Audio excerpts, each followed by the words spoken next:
America's top diplomat says Tehran needs to fundamentally change direction. These are actions that threaten. We saw the statements of Foreign Minister Hunt. I spoke to him yesterday. We saw their actions. These are not the actions of a country that looks like it's headed in the right direction. Well, for more on all this, let's bring in Roby Barrett. He's a defense and security technology specialist. Roby, thank you for joining us. Iran warned that it might do something like this. Now it has. Does that surprise you? Well, I think if you look at the Iranian situation and the way the Iranians view it, is they've been pushed into a corner and they have nothing to lose, particularly the Revolutionary Guard, because if you look at who would be hurt most by compliance with what the Trump administration seems to want here, it would be the position of the Revolutionary Guard, not just in the military sphere. They control the nuclear program, they have the key military and security forces, but also they control about 30% of the economy of Iran. And so as a result, they see they have a choice of either capitulation or continuing this asymmetric response to American pressure. And I think it'll continue. The British publication, the Daily Telegraph, is reporting that Jeremy Hunt, the Foreign Secretary, expected to announce on Sunday diplomatic and economic measures, sanctions, and possibly freezing some assets in response to this.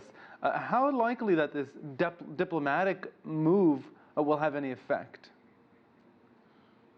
I don't think, I think that there's a propensity to look at this in terms of what happens in the next 2 weeks, the next 2 months, the next 3 months.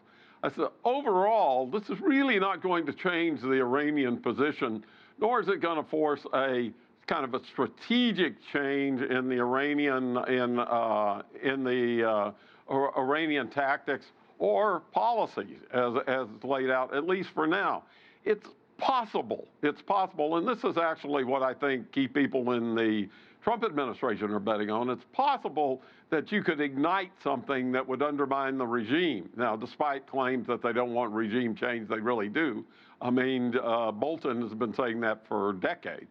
But I think the odds of that happening, while it's possible, are pretty limited. I mean, I think they're pretty small. And so as a result, I think you'll see an escalation in these, and we're only seeing the tip of the iceberg of what the problems could be in the region.